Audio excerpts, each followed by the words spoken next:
अच्छा, cash flow. अस्सलाम वालेकुम।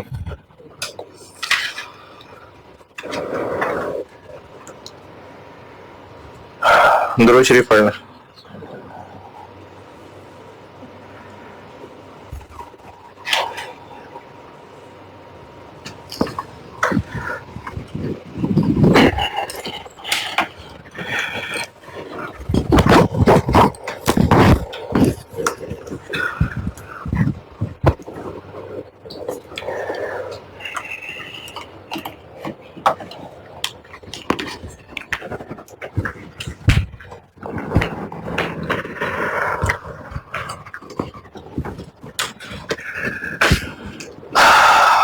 अच्छा, कैश फ्लो के जो होमवर्क दिए थे ना, उनमें एक सोल्यूशन मैंने अपडेट किया है। जिन्होंने 2 अक्टूबर 2 अक्टूबर दिसंबर 10 क्वेश्चन नंबर 4। आपने कल पूछा था मुझसे कि वो जो 5 मिलियन वाला पॉइंट पूछा था, कल पूछा था ना, कैश फ्लो वाला जो प्लांट खरीदा था लोन के अगेंस्ट। हाँ, जिन्होंने 3 अक्टूबर 2 अक्टूबर के बाद अगर वो डाउनलोड किया होगा, पता नहीं आप लोग कब मेरी आवाज सुन रहे होंगे जो कैमरे के पार हैं, वो मैंने अपडेट कर दी थी। जिन्होंने इससे पहले डाउनलोड किया हुआ था कैश फ्लो का दिसंबर 10 क्वेश्चन नंबर 4, उसमें बाद में मैंने एक चेंज किए। वो मुझे वर्डिंग नहीं उसकी ध्यान रहा था, वो मैं इख्तलाफ कर रहा हूँ आईकैप के सोल्यूशन से। वो बाकायदा लोन लिया है और प्लान खरीदा है। हाँ, मुझे जहन में आया था क्योंकि आईकैप के सोल्यूशन में ना उसको 5 मिलियन को दिखाया था कि हाँ, वो मैं उसी सोल्यूशन जो कि सोल्यूशन देखता हूँ फिर उसके हिसाब से सवाल सॉल्व करता हूँ। लेकिन जब उस पर गौर किया आपके सवाल के बाद, तो वो बाकायदा लोन आया है जिसको इस्तेमाल किया है। तो लोन तो जब भी आएगा कहीं ना कहीं इस्तेमाल ही होगा, तो वो कैश फ्लो ही है। अगर होता कि हमने प्लान खरीदा होता और जिनसे प्लान खरीदा होता, जिस तरह वो होता था IFRS 2 में कि हम प्लान खरीदते थे और उसके बदले उनको इक्विटी इंस्ट्रूमेंट दे देते थे, तो ऐसे ही हो सकता हम कहें जी हम आपको डिवेंचर दे देते हैं, वो नॉन कैश ट्रांजेक्शन है। लेकिन अगर हमने लोन लिया है, जिस तरह IS-23 में वो स्पेसिफिक लोन वगैरह होते थे, तो वो तो कैश फ्लो है। तो इसलिए वो बाकायदा कैश इनफ्लो और आउटफ्लो होना चाहिए। तो वो मैंने फिर अमेंड करके अपलोड किया है। तो आपके सवाल के बाद मैंने फिर सवाल पे दोबारा गौर किया, तो वो तो यूज का है उसने।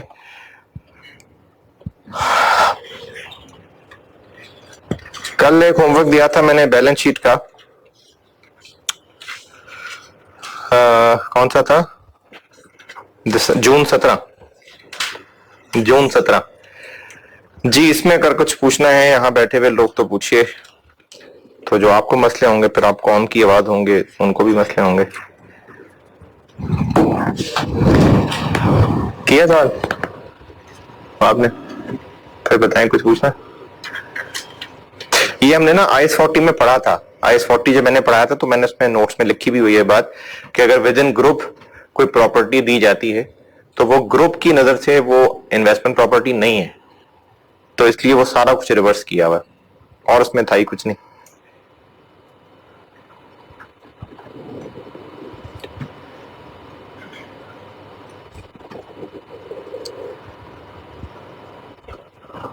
जून 17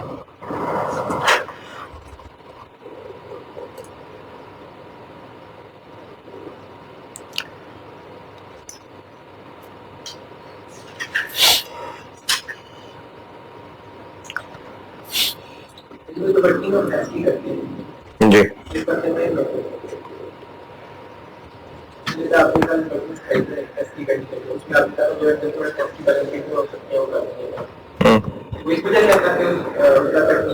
एक मिनट, मैं ना एक वो सिर्फ एक मिनट बात सुनता हूँ आपके लिए।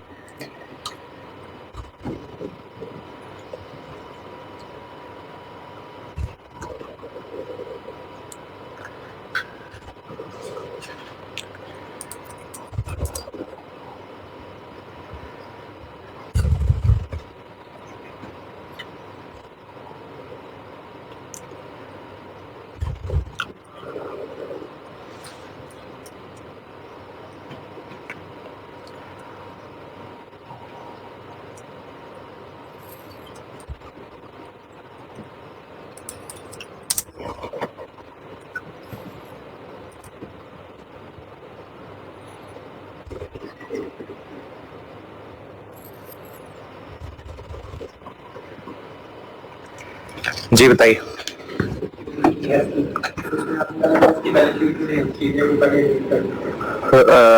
ठीक है। हम्म।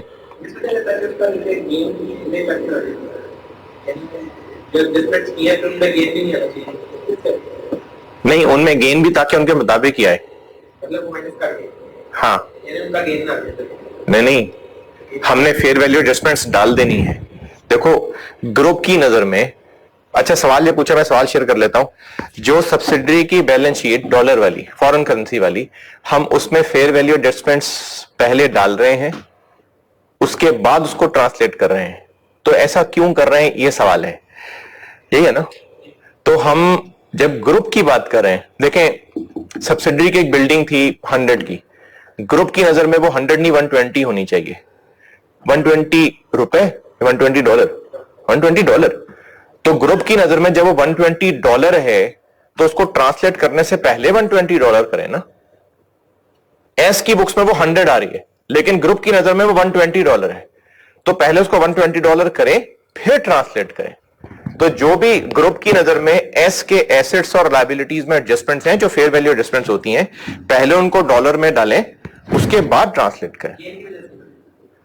वो जो ट्रांसलेशन, चले ऐसे कह लें, हाँ, यानी ग्रुप की नजर में जब वो बिल्डिंग 100 नहीं 120 की है, तो फिर क्लोजिंग रेट पे ट्रांसलेट भी वो 120 होगा, और उसी के मुताबिक फिर ट्रांसलेशन गेन लॉस भी आएगा।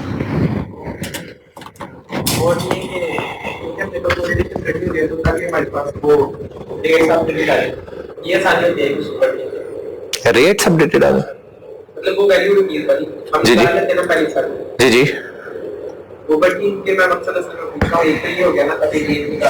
ठीक है, ताकि हम कंसोलिडेट करने के लिए रुपी फिगर्स निकाल चुके हूं। एसेट्स लायबिलिटीज पे क्लोजिंग रेट है, नहीं, हमने कंसोलिडेट एसेट्स लायबिलिटीज को करना है ना। हाँ, तो उसके बाद नहीं, वो मतलब रेट भी हम लगा रहे हैं प्री एक्विजिशन पे, वो तो इसलिए लगा रहे होते हैं ताकि बाकी जो भी डिफरेंस है, देखो अगर सारे एक्सचेंज रेट्स पूरी बैलेंस शीट पे वो वाले लगे हैं, एक्विजिशन डेट वाले, तो फिर तो कोई एक्सचेंज गेन लॉस नहीं आएगा। तो एक्सचेंज गेन लॉस नहीं, फिर भी आएगा, क्योंकि प्रॉफिट हर साल डिफरेंट है। तो वो जो एसेट्स और लायबिलिटीज को हम क्लोजिंग रेट के ऊपर अपडेट कर रहे हैं, तो उसकी वजह से गेन लॉस आ रहा है ना, वो गेन लॉस उस बैलेंस शीट में हम लाना चाह रहे हैं, इसलिए पूरी बैलेंस शीट पहले डॉलर में निकालिए। अब वो जो ट्रांसलेशन गेन लॉस है वो हमारे एक्सचेंज रिजर्व में आएगा। जून 17 में पूछो, कोई पूछ रहा है?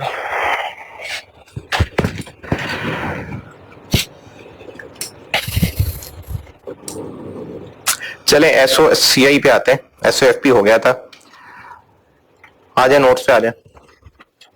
SOCI आसान है, और मुझे लगता है SOCI पे तो 2 लेक्चर ज्यादा हैं।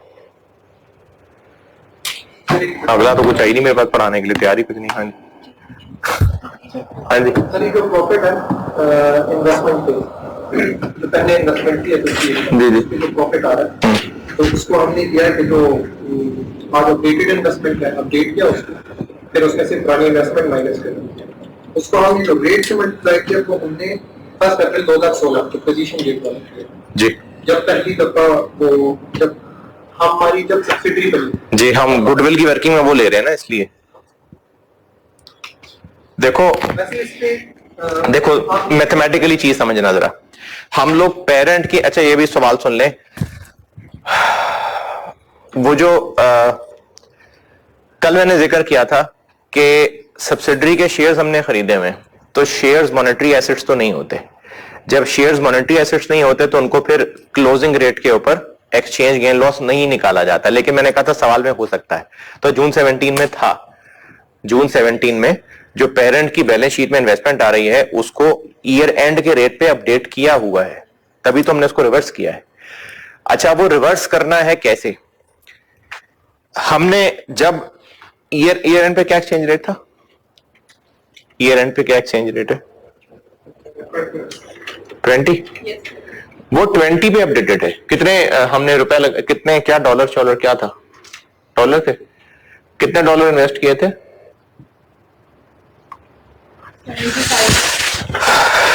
अच्छा, ये सब सब्सिडरी वाला केस है। ठीक है, सब सब्सिडरी है, हमने इन्वेस्ट किए थे 4.5 मिलियन।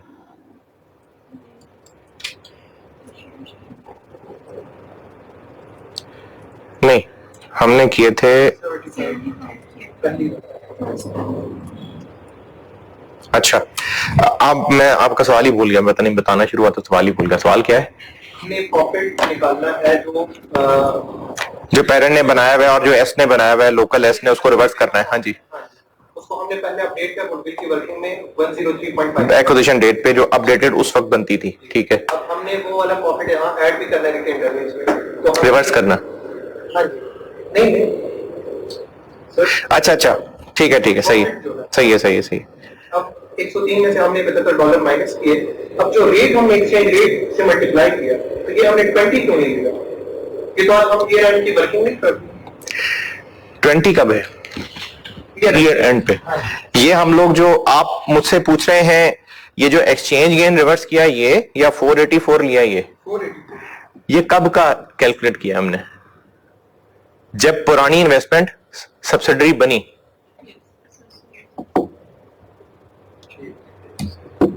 ये हम उस दिन की कैलकुलेशन कर रहे हैं ना, तभी हम कहते हैं कि पुरानी वाली इन्वेस्टमेंट अपडेट होके इस रेट पे आ गई थी। मिक्स ग्रुप है ना इसके अंदर, तो हमारी एक अर्लियर इन्वेस्टमेंट थी, सब सब्सिडरी डबल ऐसे हमारी एक अर्लियर इन्वेस्टमेंट थी।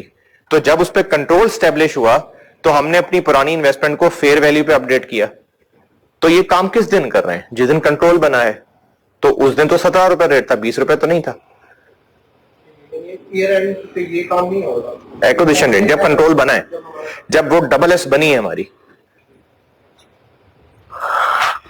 अच्छा, मैं पे कुछ और बताने लग गया था। एसओसीआई के नोट्स पे आइए, और इसमें से मेन वर्किंग तो मैं कल ही बता चुका था और कल कर भी चुके थे हम एक सवाल के अंदर। बहरहाल चलें, आसान सी है। इसमें तकरीबन उसी पैटर्न पे मैंने बैलेंस शीट ही की तरह के पॉइंट्स लिखे हुए, ताकि उसी के साथ जो आपकी सलाम दुआ हो चुकी है उसी पैटर्न से हम आगे चलें। जैसे बैलेंस शीट में किया था कि जो दोनों कंपनीज की एसओसीआईज गिवन है उनको पहले देख लें, इनमें कुछ किसी आईएस की गलती तो नहीं रह गई। अगर कोई कमी कोताही है तो पहले उसको पूरा कर लें, कर लिया। फिर जो एस की, वो जो फॉरेन एथ है, उसकी एसओसीआई में फेयर वैल्यू एडजस्टमेंट्स भी डाल लें। फेयर वैल्यू एडजस्टमेंट्स एसओसीआई में कैसे डलती हैं? उनकी वो जो डेप्रिसिएशन वगैरह डलती है वो डालनी। उसके बाद उसको रुपए में ट्रांसलेट कर दें और उससे कोई बैलेंसिंग फिगर निकलेगी? नहीं, उसकी कोई बैलेंसिंग फिगर नहीं निकलेगी, वो बैलेंस शीट की बैलेंसिंग फिगर निकलती है। इसमें हमने सिंपली ट्रांसलेट करना। अच्छा, ट्रांसलेट करना कैसे, ये मैंने कल बता दिया था कि आइडियली तो एक्चुअल जो ट्रांजैक्शंस डेट थी वो रेट्स लेने हैं, लेकिन इतनी ट्रांजैक्शन है पता नहीं कौन कौन सा रेट था, तो फिर उसमें हम लोग एवरेज रेट ले लिया करते हैं। तो हम लोग ट्रांसलेट करेंगे पूरे के पूरे एसओसीआई को एवरेज रेट पे। ये नोट्स में से दूसरा पेज पढ़ा रहा हूं आपको, और पॉइंट 1, 2 और 3 बता दिया।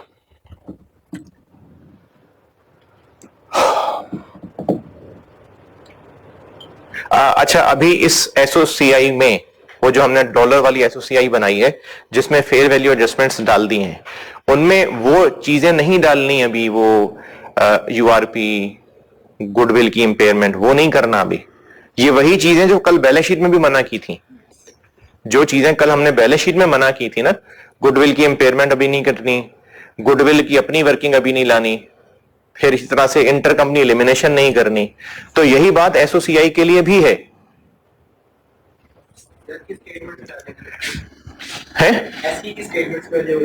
हाँ जी, एक्चुअली एसओसीआई में सोचना मुश्किल है ना, एसओएफपी में सोचना आसान था कि जो उसी के अंदर डेबिट क्रेडिट है, तो आप बैलेंस शीट के हिसाब से सोचें।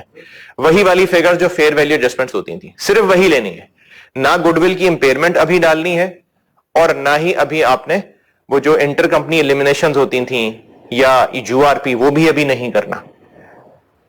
ठीक है, पहले सिर्फ और सिर्फ फेयर वैल्यू एडजस्टमेंट्स का इफेक्ट लेना है। तो ये मैंने आपको जो कल बातें बताई थी सब वही है। पेज 2 पे सब्सिडरी में पॉइंट 1, 2, 3 बता दिया। क्या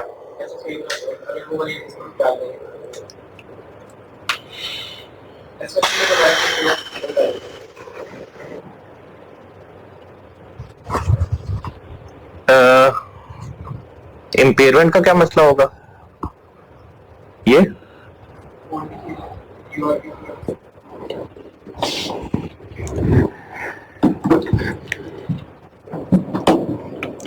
मेरे ख्याल में एक्सचेंज रेट का मसला होगा। हम चूंकि पूरी एसओसीआई नॉर्म्स यही है कि एवरेज पे ट्रांसलेट करते हैं, जबकि यूआरपी हम वो एक्चुअल वाली फिगर लेते हैं, और जो इम्पेयरमेंट है उसमें भी बेहतर ईयर एंड वाला रेट होता है। तो रेट का मसला आएगा, मेनली तो रेट का मसला आएगा।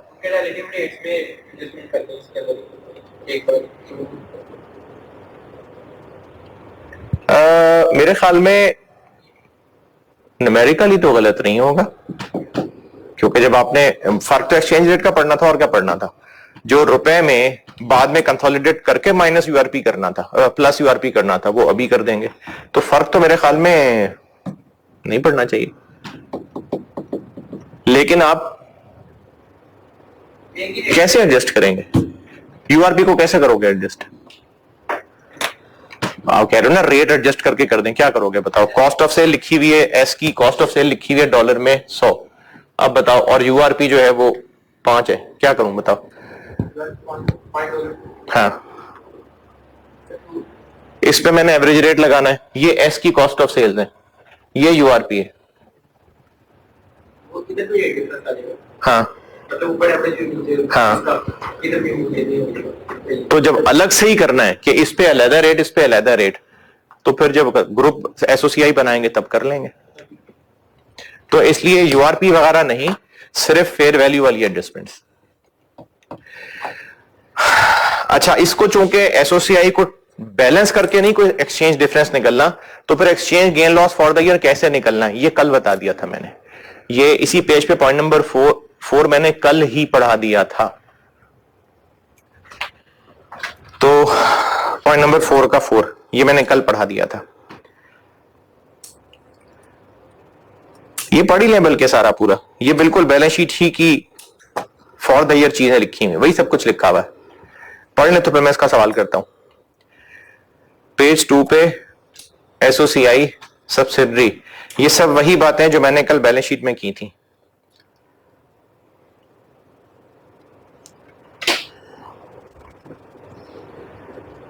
वहां पर पॉइंट सिर्फ इसलिए ज्यादा थे क्योंकि वहां पर गुडविल की और एक्सचेंज रिजर्व्स की बात अलग से हो रही थी, इसलिए नंबर ऑफ पॉइंट्स कम ज्यादा है, वरना बातें सब वही हैं।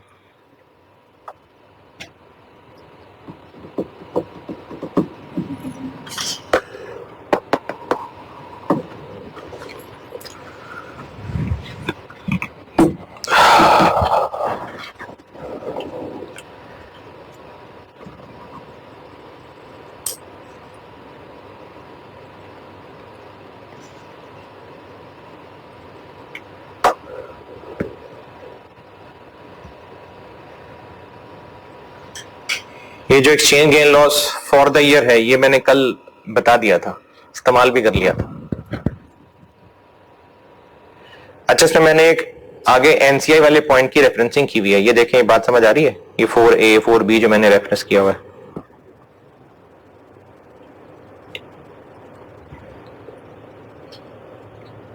जब हम पैट में एनसीआई का हिस्सा निकाल रहे होंगे, पैट नहीं सॉरी ओसीआई में,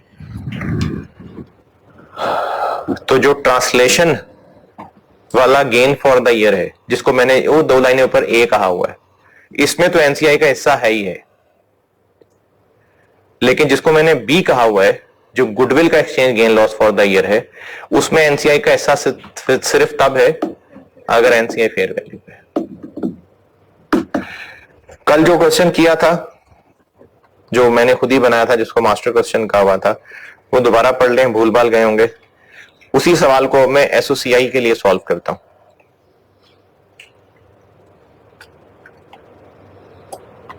ये जो डीक्लासिफिकेशन जब डिस्पोजल करेंगे, इसको डीक्लासिफाई करते हैं। जी जी, इसका कोई मतलब रूल है?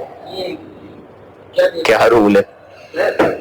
कुछ चीजें होती है ना अनरिलायबल गेन, जब वो रियलाइज होते हैं तो हम उनको डीक्लासिफाई करते हैं, कुछ को डीक्लासिफाई नहीं करते सर, कुछ को सिर्फ ट्रांसफर करते हैं। हाँ, तो इसमें जो डिफरेंस क्रिएट किया गया वो किन बेसिस पे है, इसके लिए कोई रूल वगैरह पता नहीं। मतलब अगर आप ये पूछ रहे हैं कि इसकी क्या मसलियत है कि इसको कुछ कर देते हैं, पता नहीं इसको यहाँ क्यों ला रहे हैं, इसकी मसलियत नहीं पता कि इसको P&L में क्यों ला रहे हैं, इसको सीधा सीधा रिटेन अर्निंग में क्यों नहीं कर देते, पता नहीं, और नहीं किया इतना।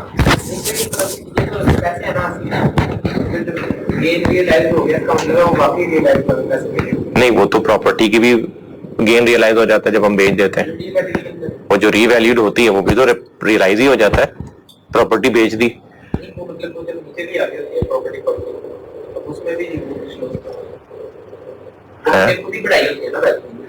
तो वो जो खुद ही बढ़ाई होती है जब बेचते हैं तो महंगी ही दिखती है ना, क्या पता मजीद, क्या पता अभी अभी रीवैल्यू किया और परसों बेच दें, तो जितने भी रीवैल्यू किया हुआ था वो सारा हमने बेच दिए, कमाई लिया ना, तो वो भी तो हो गया रियलाइज,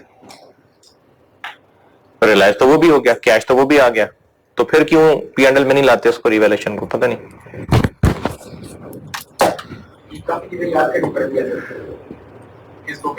अच्छा जितने आज तक रूल्स लॉज वगैरह याद किए हैं वो याद ही किए हैं ना, है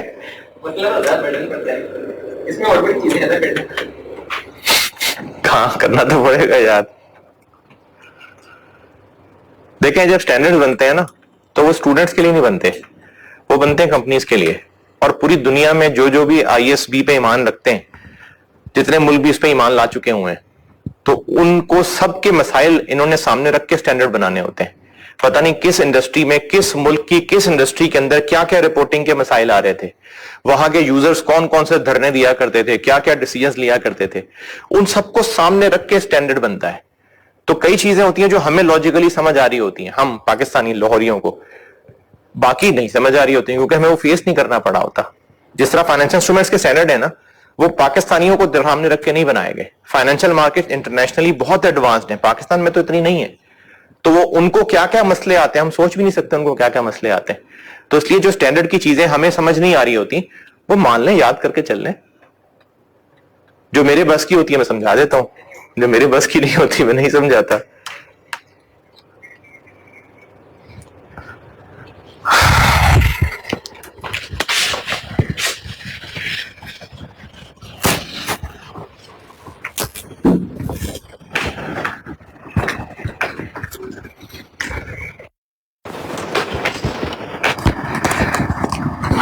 SFP में पहली वर्किंग थी गुडविल की, यहां भी हमें गुडविल की वर्किंग करनी पड़ेगी। क्यों करनी पड़ेगी? एक्सचेंज गेन लॉस के लिए। तो उसी तरतीब से चल लेते हैं, कल भी बैलेंस शीट कर रहे थे उसमें भी हम गुडविल की वर्किंग से शुरू करते थे, यहां भी शुरू कर लेते हैं।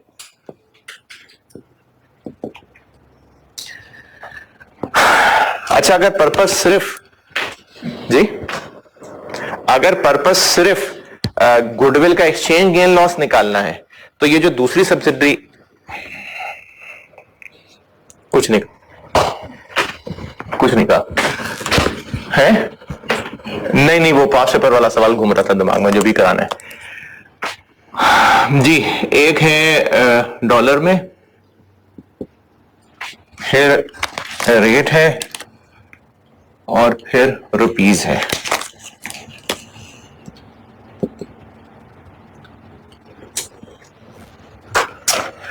हाँ जी, कितनी इन्वेस्टमेंट थी, बल्कि ये तो कल वाला सवाल ही है ना। एक मिनट,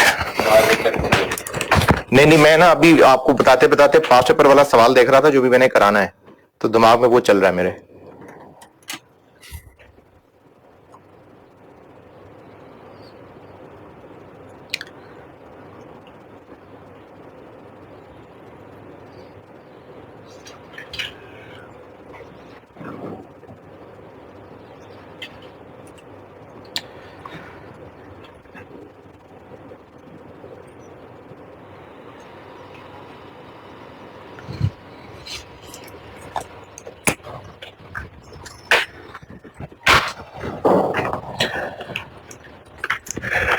चले, वो मैं कोई और सवाल दिमाग में लेके चल रहा था जो अभी इसके बाद कराना है। रीस्टार्ट, कल जो सवाल बैलेंस शीट का कर लिया था उसमें गुडविल की वर्किंग हमने कर ली हुई है, वरना इस सवाल को अगर हम सिर्फ एसओसीआई में 0 से कर रहे हो तो भी गुडविल की वर्किंग करनी पड़ेगी ताकि exchange gain loss for the year निकाल सकें। तो चूंकि सेम सवाल है तो समझें गुडविल की वर्किंग हो गई। फिगर्स मुझे जरूर बता दें, यहां वर्किंग वन गुडविल में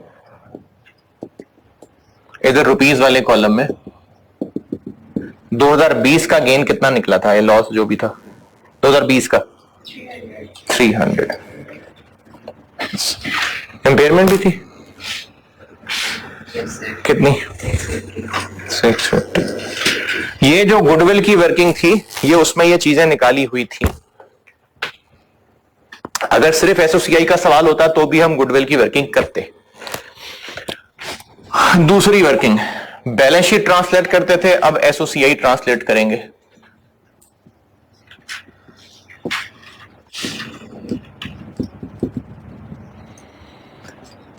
डॉलर रेट और रुपीस।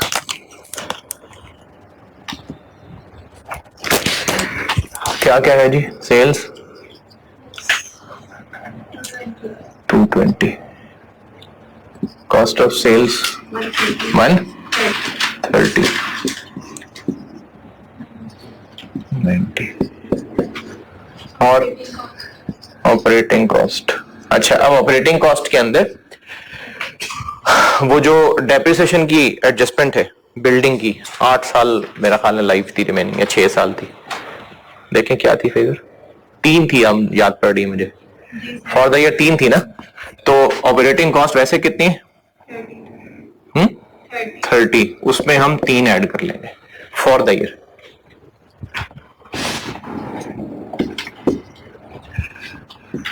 और एक्सचेंज गेन वो जो बैलेंस शीट में हमने रिकॉर्ड किया था 1.92 था शायद, 1.92।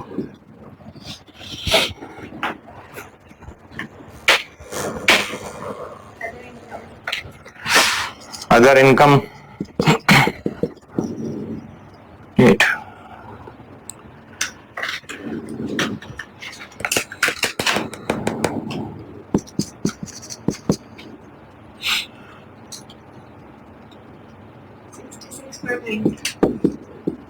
टैक्स 20।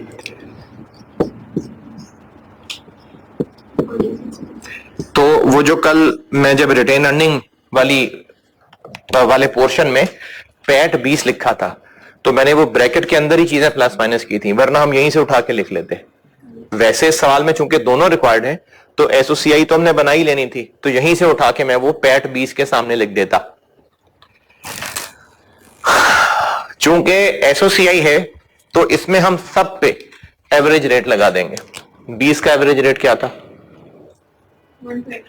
128।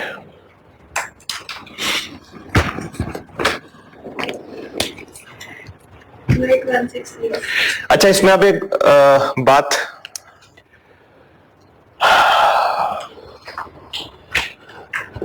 इसकी परचेजेस के अंदर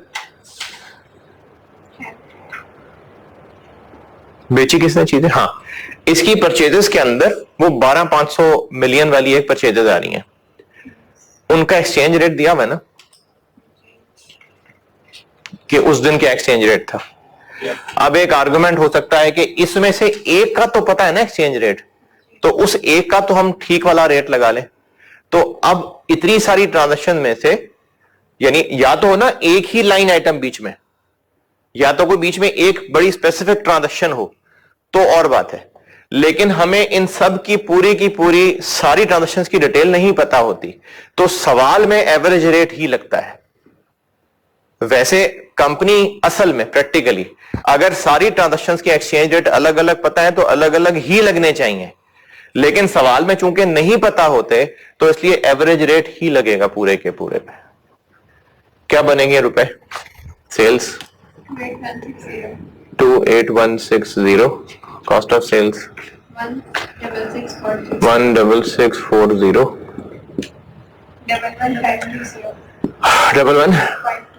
11520,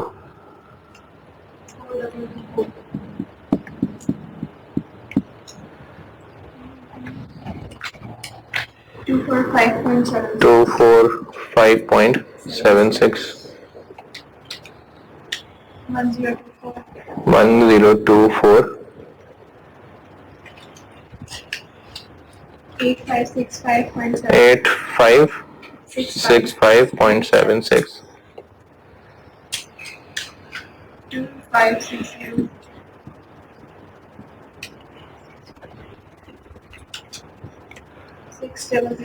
6005.76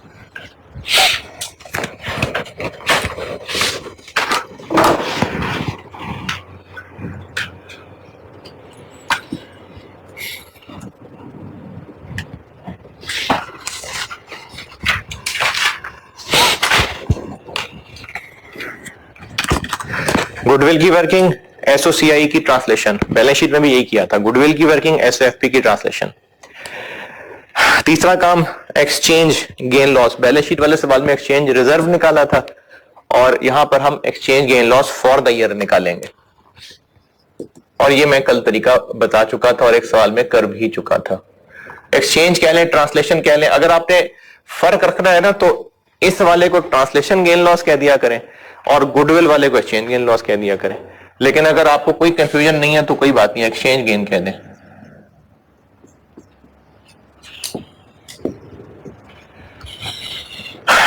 क्लोजिंग इक्विटी,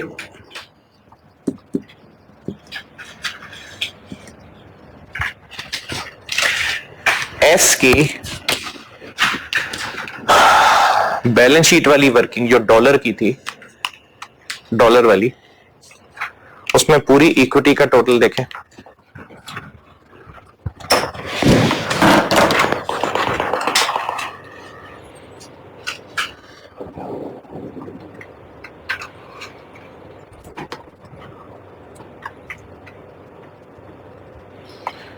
वही उसकी अपडेटेड नेट एसेट्स है ना।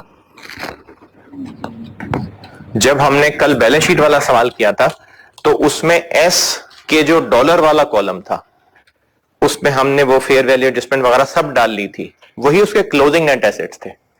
तो कैपिटल से लेके आखिरी डिविडेंड तक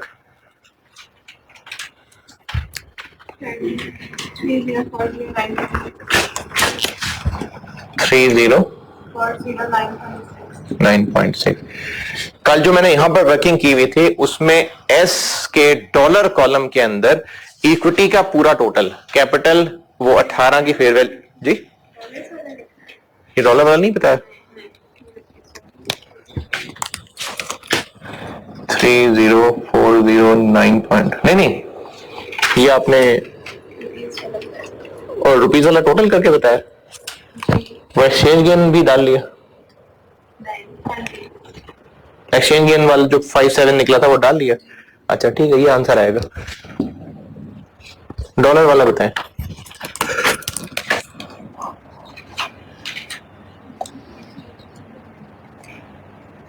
डॉलर वाले में तो एक्सचेंज गेन आ भी नहीं रहा था।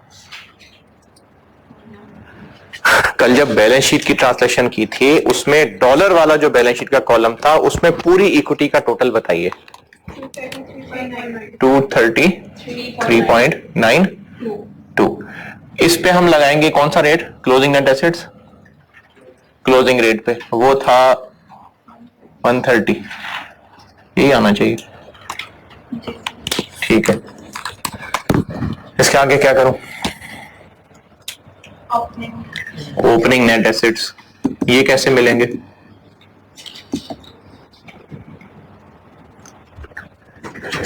ये भी वही बैलेंस शीट वाली वर्किंग से मिल जाएंगे।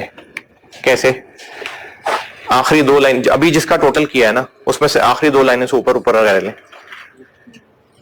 आखिरी दो लाइनें थी पैट 20 का और 20 का डिविडेंड, उन दो से ऊपर ऊपर तक रह लें।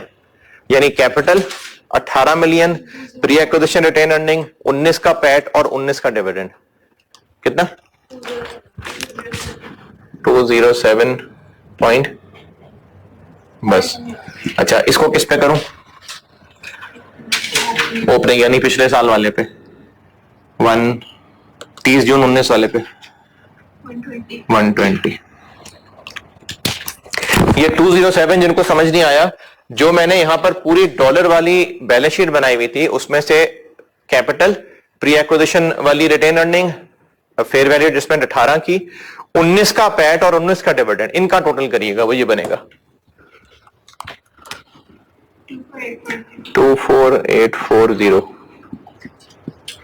फिर इसमें से पैट ई वाला ले लो, क्योंकि एवरेज रेट पे ही करना है ना, तो यही है 6005.76। अच्छा, डिविडेंड एक्चुअल, डिविडेंड की अमाउंट थी 20 शायद, 20, और जिस दिन ये डिविडेंड दिया था उस दिन था 125, 2500।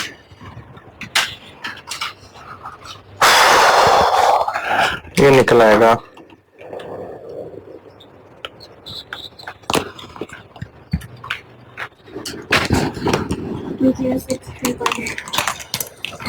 2063.84। ये निकला है फॉरेन ऑपरेशन की ट्रांसलेशन पे, और इसके साथ हम ऐड कर देते हैं गुडविल वाला, ये 300।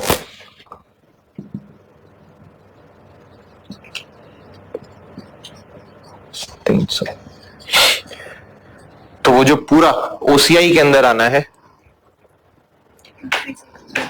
2363.84, ये है जो ओसीआई में शो होना है। एसओसीआई, ग्रुप एसओसीआई के फेस पे ओसीआई में इतना आना है।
गुडविल की वर्किंग, ये बैलेंस शीट का सवाल हो तो पूरी बैलेंस शीट की ट्रांसलेशन, एसओसीआई का सवाल है तो पूरी एसओसीआई की ट्रांसलेशन, बैलेंस शीट का सवाल है तो एक्सचेंज रिजर्व्स की वर्किंग, एसओसीआई का सवाल है तो exchange gain loss for the year की वर्किंग।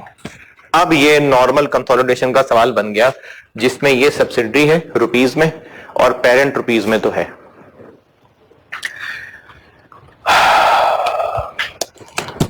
वहां कर लेता हूं।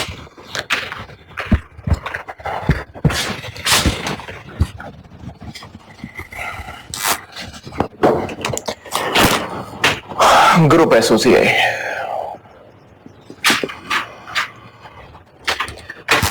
Sales, cost of sales, GP, operating cost,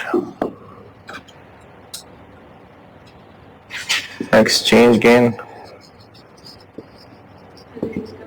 other income, PBT, tax, PAT, other comprehensive income, exchange gain on foreign operation, total comprehensive income।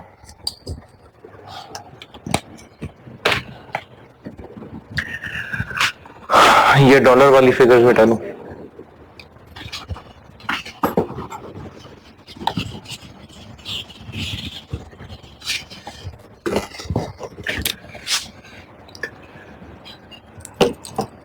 profit attributable to share holders of P और NCI और total comprehensive income attributable to shareholders of P और NCI और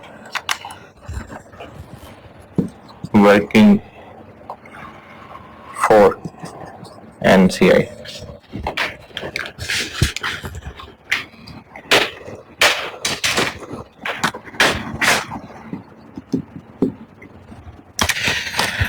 जी, sales parent की कितनी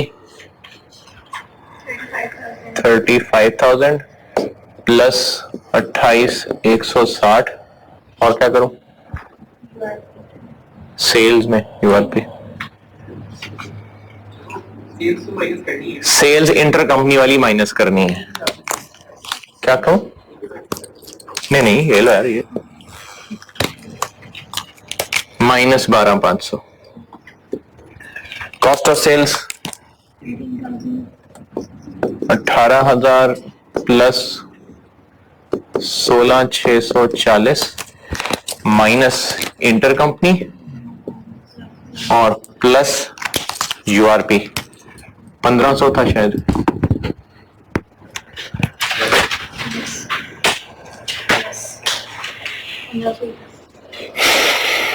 seller कौन था P अगर S seller होता तो यहां से माइनस भी करता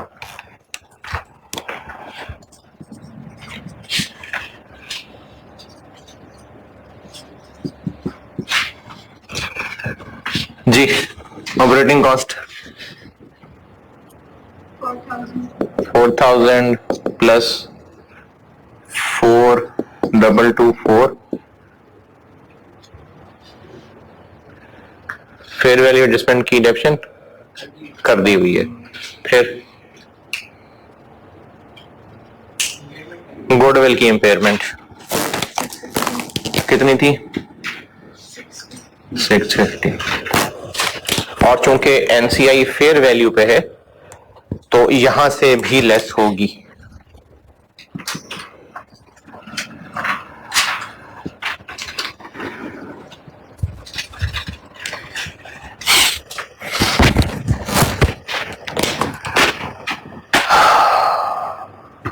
एक्सचेंज गेन है ही सिर्फ एक ही शायद 1600 हाँ जी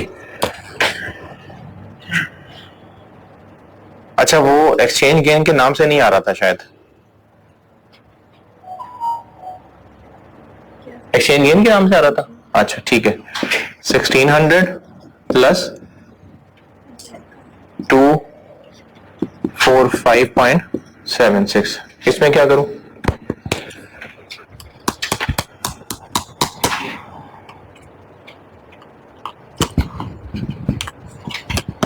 जाग रहे हैं इसमें करूं कुछ क्या ना करूं कुछ ना करूं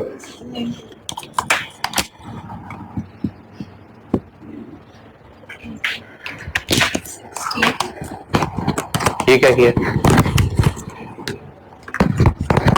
ये वाला ये क्या किया मैंने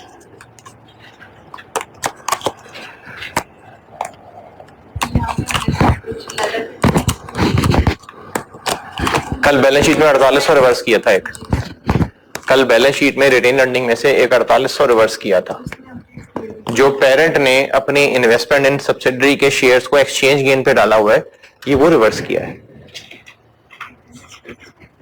लेकिन इसका मतलब ये पूरा 1600 हो जाएगा नहीं चेक करेंगे पहले कि ये वही वाला है या कोई और है देखें पिछले साल एक्सचेंज रेट कितना था और अब कितना है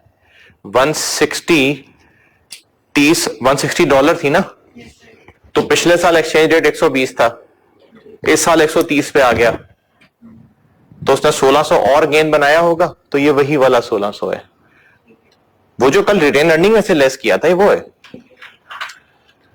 तो अदर इनकम से भी उड़ाएं फिर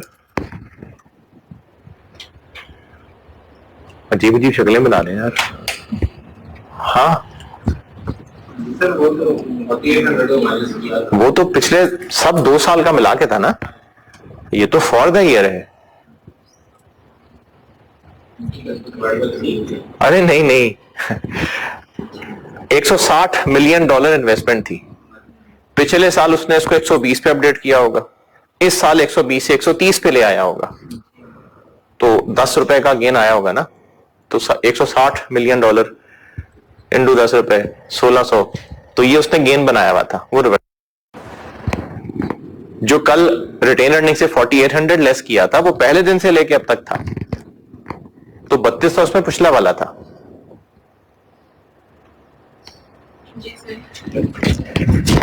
अदर इनकम 5000 माइनस प्लस, इसमें क्या करूं, डिविडेंड लेस होगा।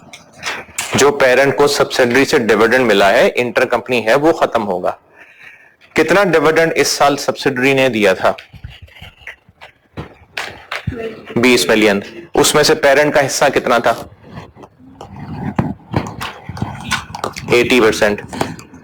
और उसको हमने रुपए में ला के उड़ाना ना, डॉलर थोड़ी उड़ाएंगे यहां से, तो उसको रुपए में लाएंगे किस रेट से?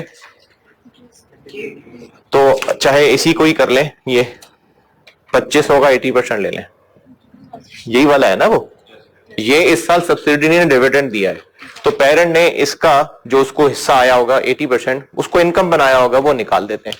तो इसमें से -25 होगा 80%।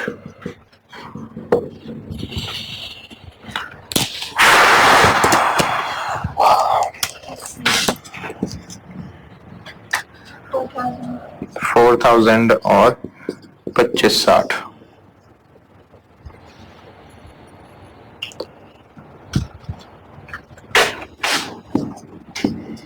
सेल्स हो गई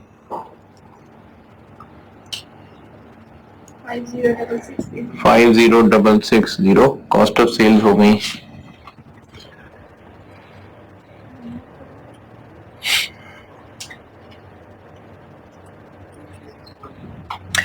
23640, GP 27020, operating cost 1187.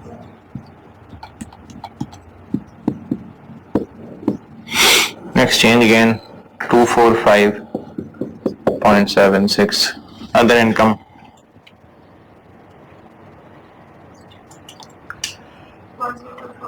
4024, PBT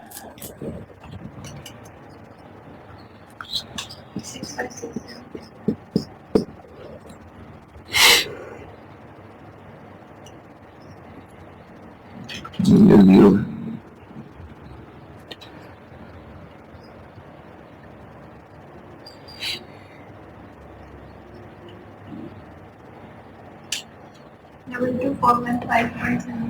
Double 2241.5.76,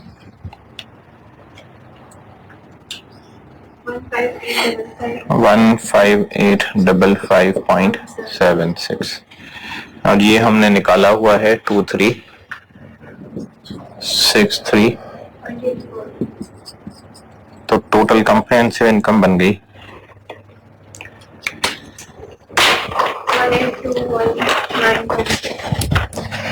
18219.6। यहाँ आएगा 15855.76 और यहाँ आएगा 18219.6।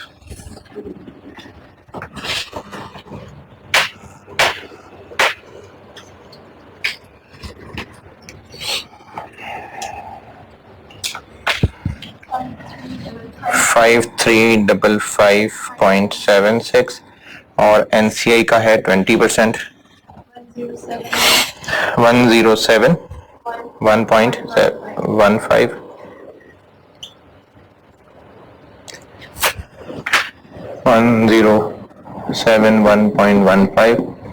तो बाकी हो जाएगा हमारा और इसके लिए अब चूंकि ज्यादा चीजें हो गई तो एनसीआई का टोटल कॉम्प्रिहेंसिव इनकम में हिस्सा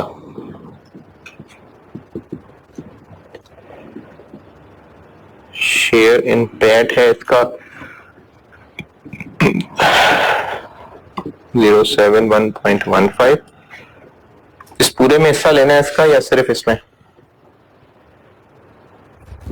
पूरे में। अगर एनसीआई फेयर वैल्यू पे है तो पूरे में, एनसीआई प्रोपोर्शनेट पे है तो इसका परसेंटेज लेते। शेयर इन ओसीआई 2363.84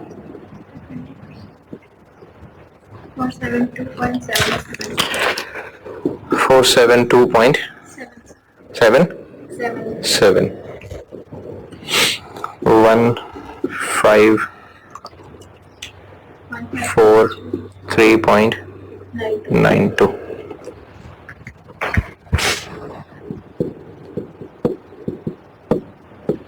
लें जी। ये है फॉरेन, और ये फॉरेन सही हो गई।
ठीक,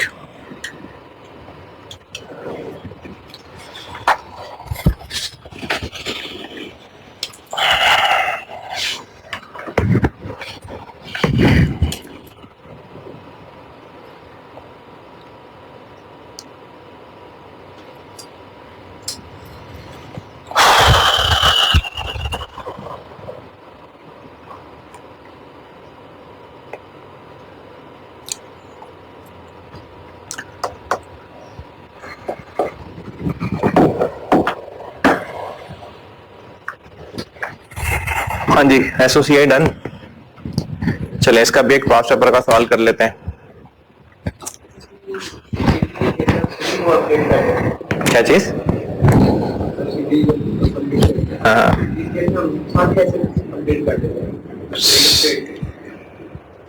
सारे एसेट सब्सिडरी के। हाँ, वैसे इंडिविजुअली लगाएं तो फिर तो सिर्फ मॉनिटरी करते हैं, लेकिन यहां पर सारे करते हैं।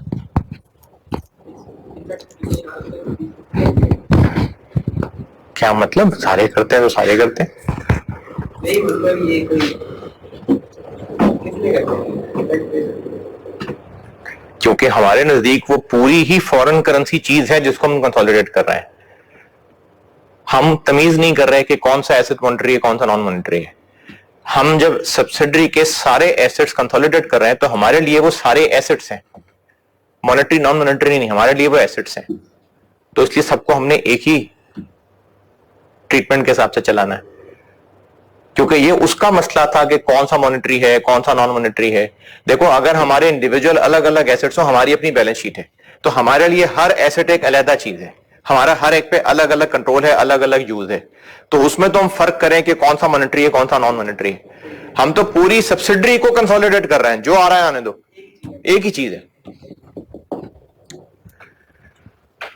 पास पेपर का सवाल कर लेते हैं। दिसंबर 15, क्वेश्चन नंबर 1। लेक्चर पॉज करके सवाल पढ़ लें। दिसंबर 15 क्वेश्चन नंबर 1 पढ़ लीजिए। ये करता हूं मैं बोर्ड पे।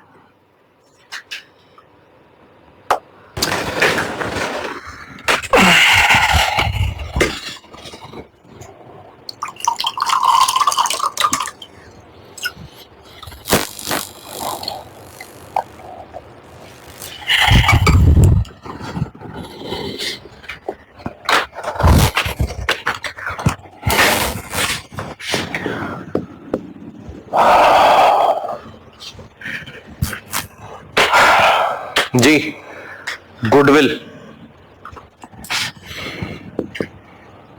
अच्छा, फॉरेन सब्सिडरी, इसकी गुडविल, एसओसीआई का सवाल कर रहा हूं, तो इसकी गुडविल की वर्किंग क्यों कर रहे हैं हम? एक्सचेंज निकालने के लिए। तो बस इसी की कर लेते हैं, दूसरे की नहीं करते। तो वो तो दी हुई है।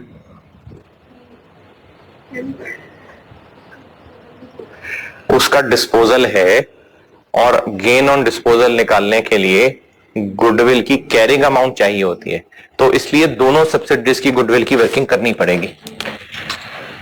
एक लोकल है डीटीएल, और फॉरेन कौन सी है? जीएनएल। तो एक जीएनएल हम करेंगे, क्या करेंसी है? डॉलर में, और एक जीएनएल होगी पाकिस्तानी।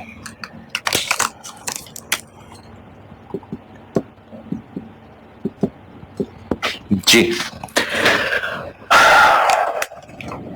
इन्वेस्टमेंट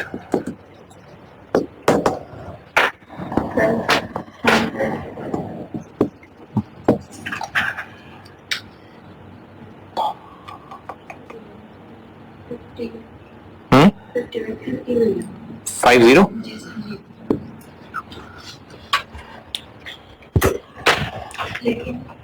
लेकिन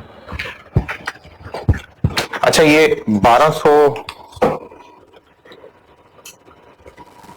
ठीक है, दिया हुआ, लेकिन क्या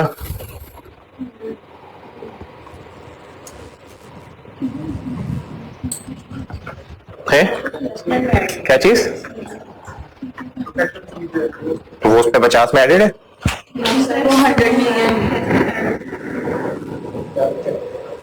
पूछ रहा हूँ, एडेड है इसमें?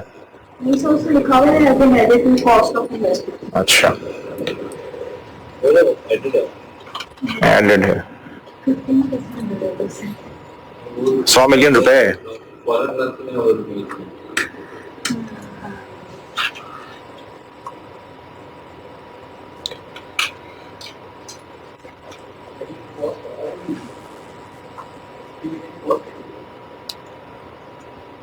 $50 में एडेड है कि नहीं? 50 में एडेड है कि नहीं? कैसे पता?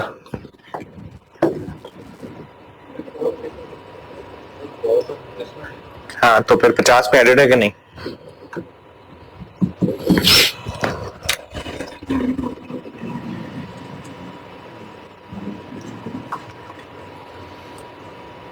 जी,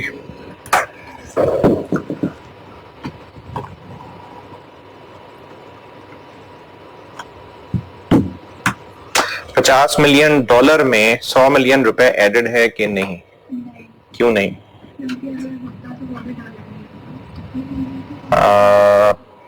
अच्छा, एडेड है लग रहा है।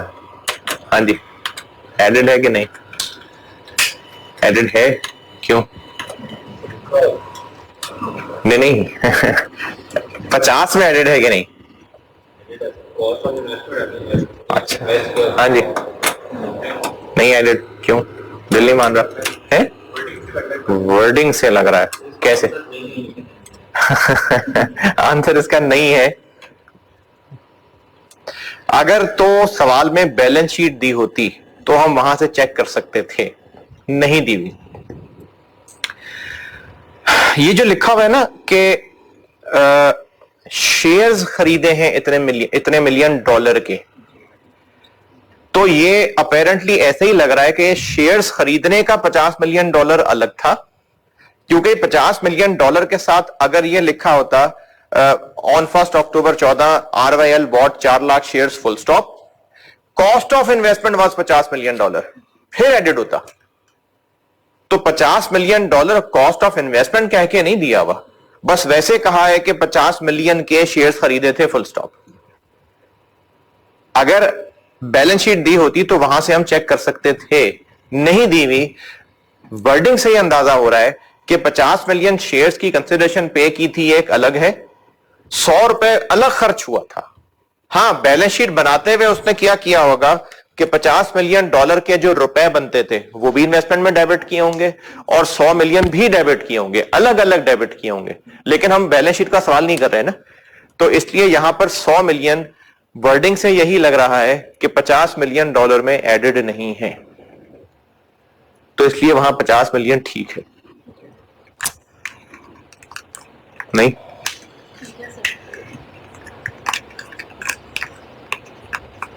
नहीं कोई एतराज है तो बताएं। कंफ्यूजिंग देखें, उसने कब कहा है कि cost of investment 50 million dollar है, तो वर्ड ही नहीं इस्तेमाल हुआ, बस कहा है कि इतने शेयर्स खरीदे फॉर इतने। तो इसकी वर्डिंग से तो यही मतलब लगता है, जितनी टूटी फूटी अंग्रेजी मुझे भी आती है, कि शेयर्स खरीदते हुए इतने पैसे दिए हैं उन लोगों को जिनसे शेयर्स खरीदे हैं।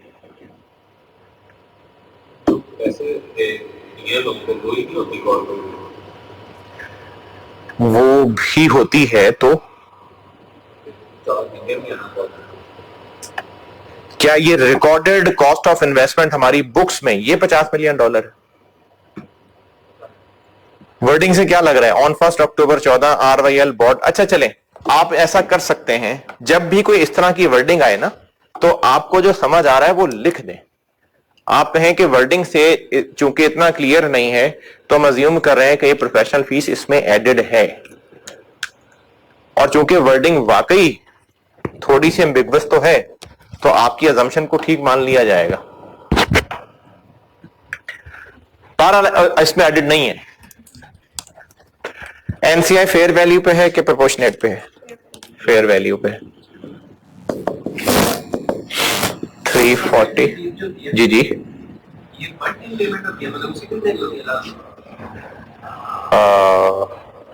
तो और कब? ये मतलब वो ये काम के लिए बंद किया होगा, जिसके बाद से करते रहते हैं वो आए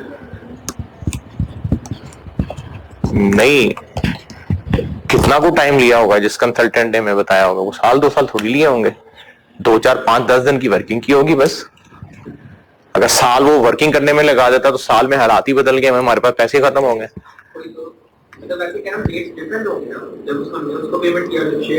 हाँ, वो हफ्ता 10 दिन का फर्क होगा फिर।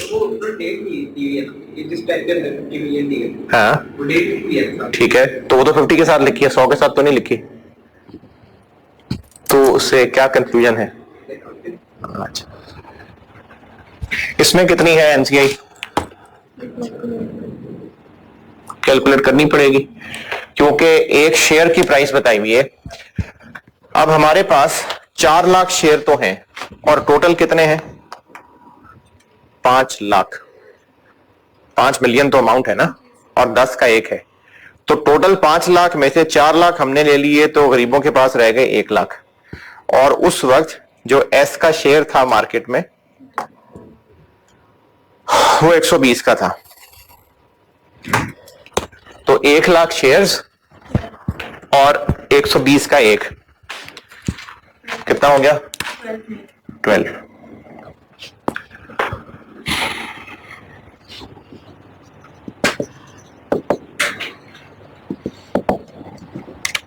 कैपिटल 350, इसका 5। रिटेन्ड अर्निंग्स इसकी 240, इसकी नूने करें, कैलकुलेट करें। जीएनएल की एक्विजिशन डेट की रिटेन अर्निंग कैलकुलेट करें।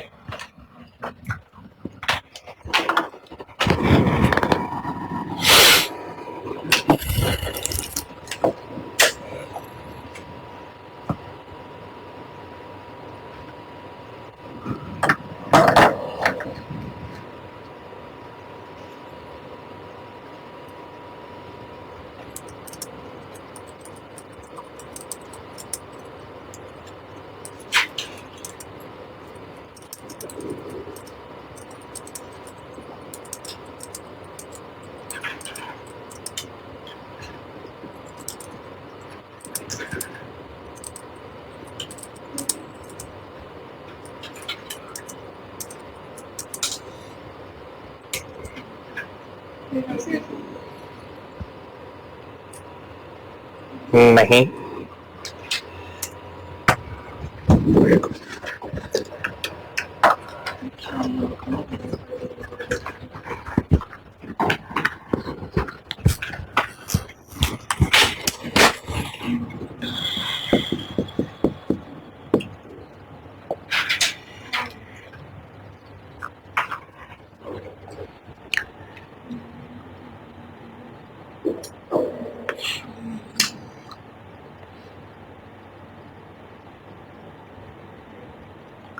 अरे इतना मुश्किल काम यार, आखिरी सवालों में से है ये कंसोलिडेशन के। महीना हो गया कतल है 22। कैसे? डिविडेंड भी है, डिविडेंड भी दिया हुआ है। तो जो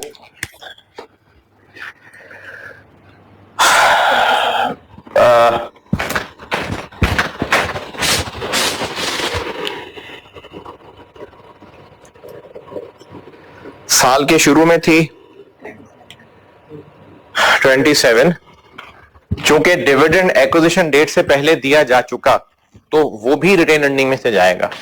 27 साल का पैट कितना, और इस 12 में से एक्विजिशन तक 3 महीने गुजरे थे, और -8 का डिविडेंड 22। कोई adjustment fair value?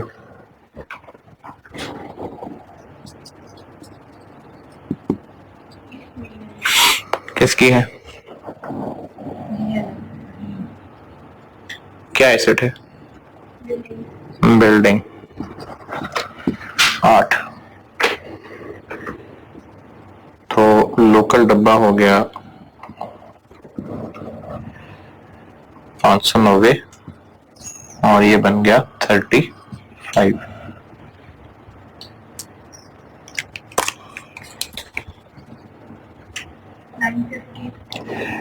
950 27। Impairment loss इस पे है,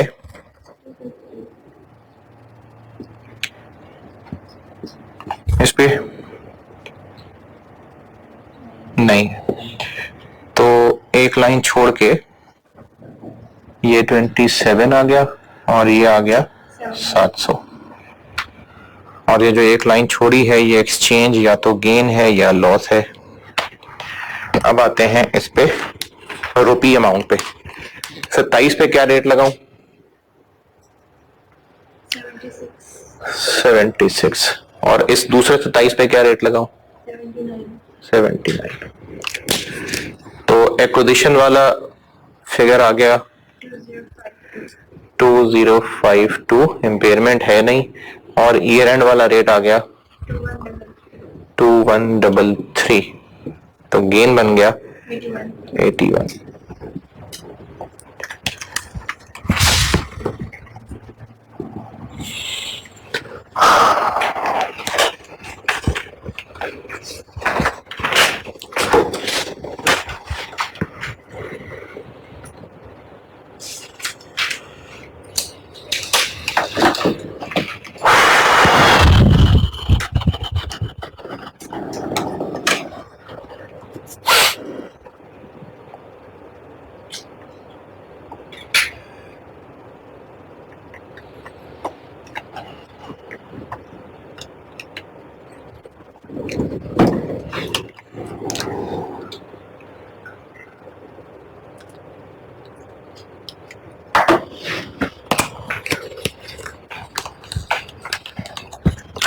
डॉलर एसओसीआई के रुपए बना लेते हैं। वर्किंग टू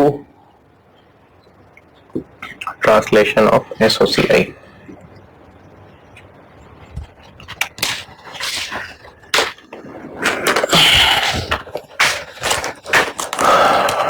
डॉलर रेट और रुपए।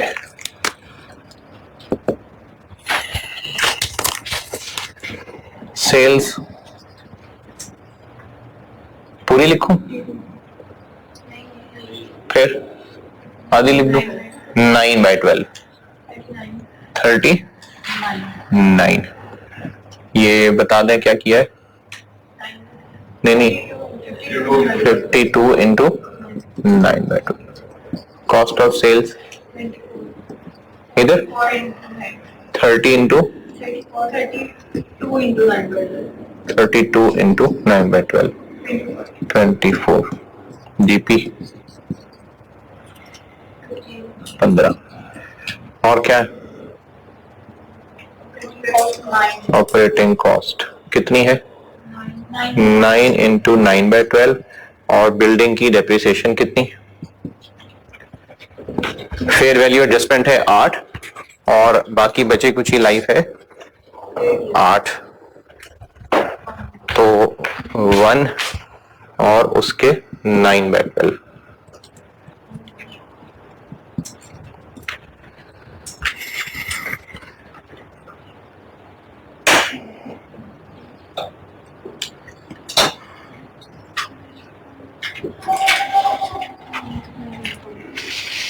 Yes. 7.5. 7.5।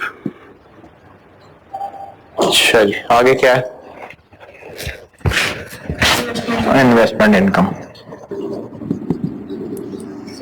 अच्छा, इसकी इनकम स्टेटमेंट में कोई कमी कोताही, कोई आईएस की गलती की हो?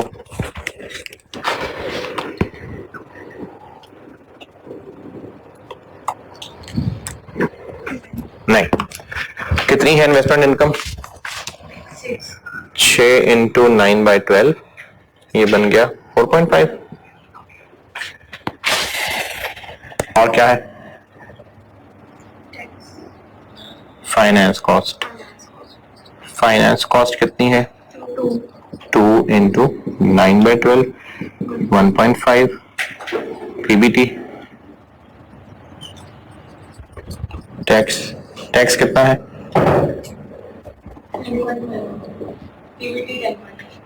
10.5। टैक्स कितना है? 3 इंटू 9/12 2.25। पैट आ गया 8.25। कोई ओसीआई नहीं? ठीक नहीं, वो तो ग्रुप में आएगा ना। एस का कोई ओसी है?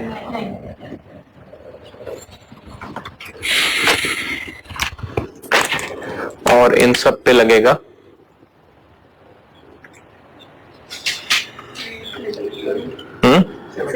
78।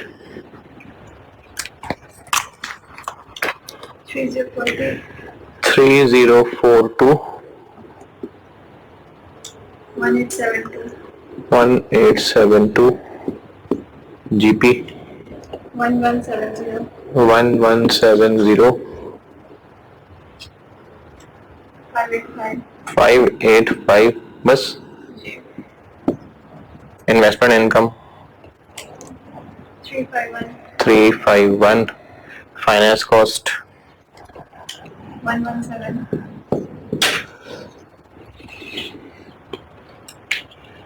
819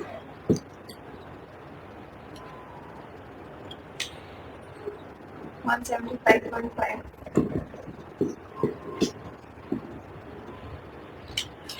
643.5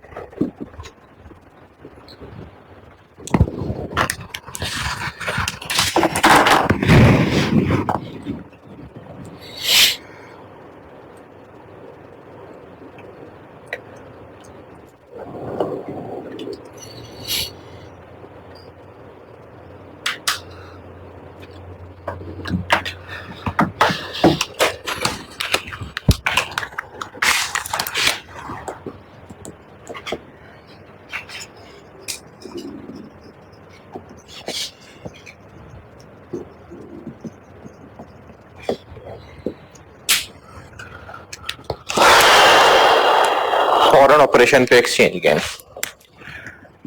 क्लोजिंग नेट एसेट्स। अब इसकी तो कल बैलेंस शीट नहीं बनाई थी, अब ये कहां से उठाएं?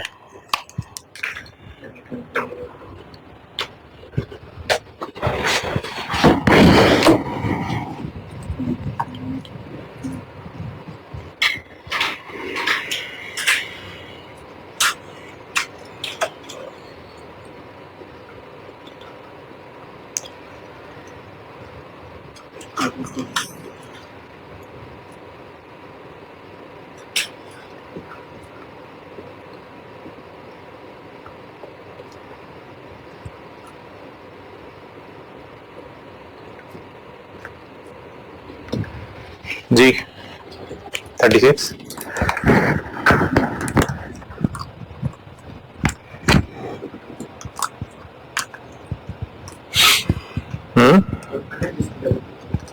क्या चीज 36 तो अनएडजस्टेड है।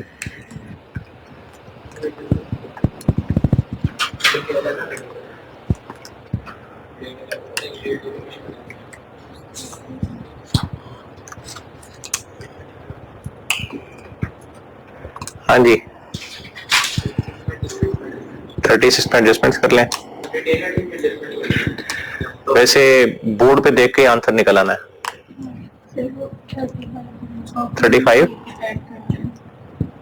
35 क्या बस बिल्कुल ऐसे ही 35 ऑलरेडी निकाला हुआ है एक्विजिशन डेट पे और ईयर एंड तक आते आते इतना और हो गया। देखा ना, बजाय इसके कि 36 लें उसमें फिर से एडजस्टमेंट्स करें। 35 ये बनाया हुआ है हमारा इस साल में स्टार्टिंग पॉइंट है कि हमने एक्वायर किया तो उस वक्त नेट एसेट्स ये थे, हो गई ना इसमें एडजस्टमेंट। इसके बाद आगे बढ़े ये और आ गया तो क्लोजिंग नेट एसेट्स हो गए 35 प्लस 8.25। इस पे लगेगा ईयर एंड वाला रेट 79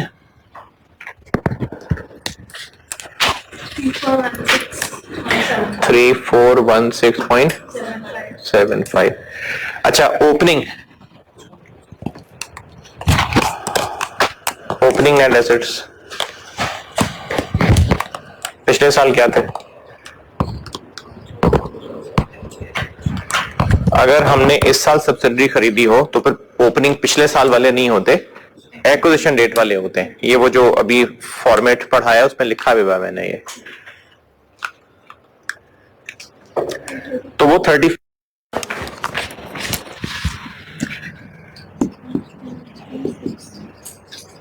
देखें ओपनिंग का मतलब है कि इससे पिछला स्टॉप कौन सा था, तो इससे पिछला स्टॉप एक्विजिशन वाला था। हाँ अगर पुराने कोई साल में खरीदी होती तो फिर पिछला ईयर एंड से पिछला स्टॉप था। इस साल खरीदी है तो इस क्लोजिंग से पिछला स्टेप ये है 35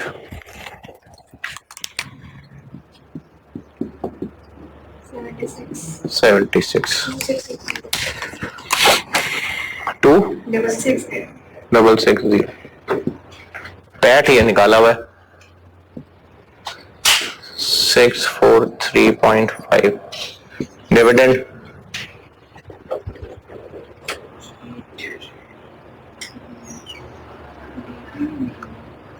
डिविडेंड ऐड करना सिर्फ इसलिए क्योंकि फॉर्मेट में लिखा हुआ है, वो इससे पुरानी बात है, उसके बाद तो है ही नहीं डिविडेंड, तो बस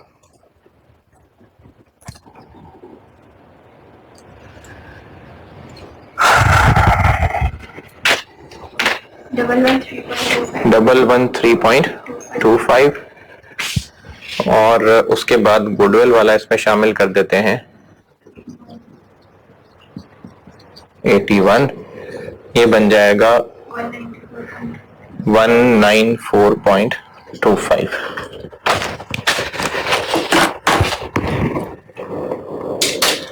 चले अभी ना इसमें और भी मेहनत है काफी, तो वो मेहनत और कैश फ्लो की कुछ चीजें और बतानी है, वो फिर 68 में करता हूं।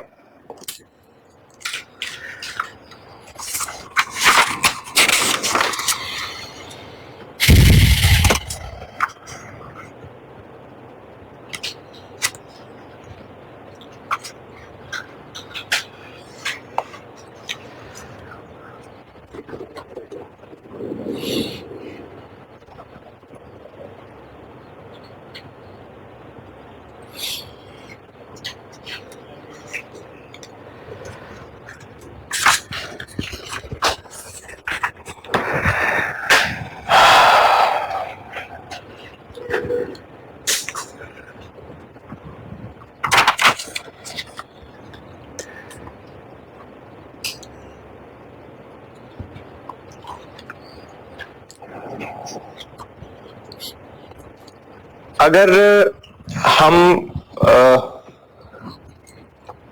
कुछ बेहतियाती वाली खुराक खा रहे हैं और कोई डॉक्टर कहता है कि आप में फलानी बीमारी की ये सिम्टम्स आने लग गई हैं, तो इसका मतलब हमें वो बीमारी हो चुकी है? लाजमी नहीं, लेकिन सिम्टम्स आनी शुरू हो गई हैं तो इसमें रिस्क क्या है कि इवेंचुअली वो बीमारी हो जाएगी। हमारा जो प्रोफेशन है वो, और जो आप में से स्टूडेंट्स जो दूसरे शहरों से आए हुए हैं खास तौर पे वो, और किसी हद तक इस शहर के भी स्टूडेंट्स में एक बहुत कॉमन झूठ ये है, और अक्सर बच्चे इस पे मशवरा कर रहे होते हैं कि पढ़ा वड़ा कोई नहीं था, पेपर फेल हो गए, और इस डर से कि घर से मार पड़ेगी, घर वालों को तो पता कुछ नहीं था, उनको कह दिया पास है, और उसके बाद अगली बार अब पढ़ाना भी है, पैसे हैं नहीं, घर से पैसे ले नहीं सकते, घर में क्या कहें, वो तो कह दिया था कि पास है। अब वो पैसे लेने भी हैं, अब उसके दो रास्ते हैं, या तो वैसे, बल्कि तीन, या तो वैसे किसी से पैसे कहीं से अरेंज करें, या टीचर को एक कहानी सुनाएं जिससे पता चले कि बेचारा बहुत डिजर्विंग है, और टीचर चूंकि नरम दिल के लोग होते हैं तो उनसे डिस्काउंट लिया जाए। तीसरा रास्ता यह है कि घर में मजीद झूठ बोल के पैसे लिए जाए। तो एक झूठ था, उसको कवर करने के लिए फिर झूठ बोलने शुरू हो गए। एक तो ये बड़ा कॉमन है, बल्कि इसमें एक मैं अक्सर जिक्र कर दिया करता था, एक स्टूडेंट थी मेरी, और उसने भी इस तरह से कुछ झूठ बोले हुए थे कि पास किया हुआ है, शादी हो गई। अब जो इन लॉज थे वो इस प्रोफेशन को जानते थे, उन्होंने कहा कि बेटा जब किया ही हुआ है तो आर्टिकल्स कर लो, तो लाओ सीवी, तुम्हें आर्टिकल ढूंढ के देते हैं। अब वो सीवी पे क्या लिखे कि मैंने कैफ किया हुआ है। अब इसकी सेंसिटिविटी सोचें कि एक लड़की का ससुराल में ये एक्सपोज होना कि हमसे झूठ बोला गया है, ये जो जुमला है ना, हमसे झूठ बोला गया है, इससे इतनी बदगुमानियां बननी शुरू हो जाती हैं कि फिर पता नहीं क्या क्या झूठ बोला गया होगा, घर खराब होते हैं इससे। तो एक तो स्टूडेंट लाइफ के झूठ, फिर उसके बाद आर्टिकल्स में झूठ ही झूठ, अखीर किस्म के झूठ। और ऐसा नहीं है कि अगर आप वो झूठ नहीं बोलेंगे तो कोई बहुत बड़ा, यानी आपने कुछ जंग टाल दी है वो झूठ बोल के, वो झूठ इतना जरूरी था कि आपने किसी की जान बचा ली है, या जंग टल गई है, या खानदान टूटने से बच गया है। झूठ क्या थे? आप अपनी सुस्ती बचाने के लिए झूठ बोल रहे हैं। आर्टिकल्स में आप अपनी सुस्ती, क्योंकि आपको एक काम कहा था, अब आपने उस काम को अवॉइड करना है क्योंकि आपको जान जाती है काम करते, तो आप क्या करेंगे? उसको कवर करने के लिए झूठ बोलेंगे, कागज बनाना शुरू, बस ठीक है मैं देख लिया था, बस ठीक है ये ऐसे ही है। या जिसमें भी लगा कि इसमें मेहनत करनी पड़ जाएगी, वहीं बैठे बैठे मैनेजर के आगे कहानियां बना दी। तो इस सारे प्रोफेशन के अंदर इतना झूठ शामिल हो जाता है हमारे। सही बुखारी में रिवायत है, सैयदना अबू हुरैरा रज़ियल्लाहु ताला अन्हु से रिवायत है कि नबी अकरम सल्लल्लाहु अलैहि वसल्लम ने फरमाया, हाँ एक बात बीच में और बता दूं, एक होता है काफिर, एक होता है मुनाफिक, और जो मुनाफिक होते हैं ना वो ज्यादा बड़े गुनहगार हैं। तो आप सल्लल्लाहु फरमा रहे हैं मुनाफिक की 3 अलामतें हैं, जब बात करे तो झूठ बोले। तो हम सब अपने अपने प्रोफेशन से रिलेटेड, और इसमें कहीं ऐसी एक्सेप्शन नहीं है कि हाँ प्रोफेशन में झूठ बोल सकते हैं, जब बात करे तो झूठ बोले, जब वादा करे तो उसके खिलाफ करे। ये वादा भी हमारे प्रोफेशन में, बल्कि हमारे प्रोफेशन में क्या, हमारे लाइफस्टाइल के अंदर इतना कॉमन है वादा तोड़ना। जब वादा करे तो उसके खिलाफ करे, और जब उसको अमीन बनाया जाए तो खयानत करे।